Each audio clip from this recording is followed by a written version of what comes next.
तर माझे बाकीचे काही फ्रेंड्स पुढे जाऊन राहिले त्यांचा म्हणजे त्यांना आता आपण शोधणार आहे. तर आपण जाऊ आणि त्यांच्यासोबत डिस्कशन करू की कुठं जायचं, कसं जायचं. मे बी ते अगोदरच खूप फिरले असतील आणि त्यांनी शोधून पण ठेवले असेल. बघू चला. मी खूपच लेट झालो यायला, त्याच्यामुळे जास्तच मागं राहिलो. ते माझ्या अगोदरच पुढे निघून गेले. तर आपण मागून त्यांना शोधत चाललोय. त्यानंतर ते आता दिसलेच मला ते पुढं आहेत खाली. आपण त्यांच्या तिथे जाऊ, बघू काय बोलतात ते, ऐकू काय सांगतात ते आणि मग त्याच्यानुसार नंतर पुढचा प्लॅन करू. ते बघा दिसतंय का तुम्हाला? दिसले ते उभे आहेत वाटतं, शोधून आले, डिस्कशन चालू आहे त्यांचं काहीतरी. तर आपण पण जाऊ. कोण आहे? प्रवीण आहे, निवृत्ती, नितीन आणि पवनबाई पण आहेत. तर त्याच्यानंतर आता पवनबाई जास्तच खुश दिसतो, जास्त सापडले वाटतं त्याला.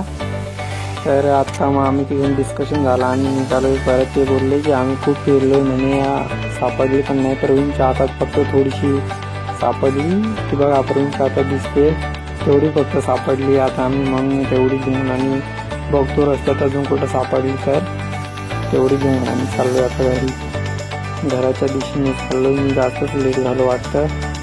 तुम्ही बघू शकता इथं आम्ही लावले तुम्ही काय माहिती त्याच्यामधून चाललाय. सगळे एकदम जास्त खुशी दिसत आहे वाटतं. हे बघू शकता तुम्ही, एकदम जंगल. पाऊस पण चालू आहे आणि पाऊस चालू असताना जंगलामध्ये आम्ही गेलेलो. जास्तच पाऊस चालू होता. प्रवीण जास्त लाजतोय, त्याच्यामुळं काय तो दिसत नाही कॅमेऱ्यामध्ये. इथं थोडं थांबलो तो. आता त्याच्यानंतर डिस्कशन झालं की आम्ही ते इकडनं जाणार आहे आणि ते दोघं तिकडनं खालच्या साईडने येणार आहे तिकडं वरती. तर पवनबाई सांगत होता की मला ताण पण खूप लागले.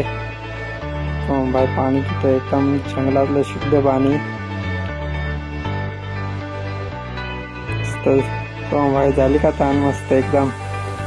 त्यानंतर इथं जास्तच पाय घसरत होता तरी कसं तरी करून चढलो आणि त्याच्यानंतर वरती चढल्यानंतर वरती एकदम मोकळं मैदान सारखं आहे, तिथे येऊन पोचलो. मस्त सगळीकडे एकदम मोकळं जंगलातून बाहेर आल्यावर एकदम भारी वाटलं मोकळ्या ठिकाणी. त्याच्यानंतर तुम्ही बघू शकता इथं एकदम ते दोघं तिकडनं जे केलेले खालच्या साईडने ते पण आता तिकडच्या साईडने येणार आहेत. ते बघा तिथे निघाले, ते खालच्या साईडने गेलेले ते पण आले. आता इथं आम्ही थोडं बसतो थोडा वेळ.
त्यानंतर इथं आम्हाला रस्त्यात बाबा भेटले. ते आम्हाला सांगत होते की एवढी एवढी आणायची ना, तुम्ही काय एवढीच घेऊन आले आहे.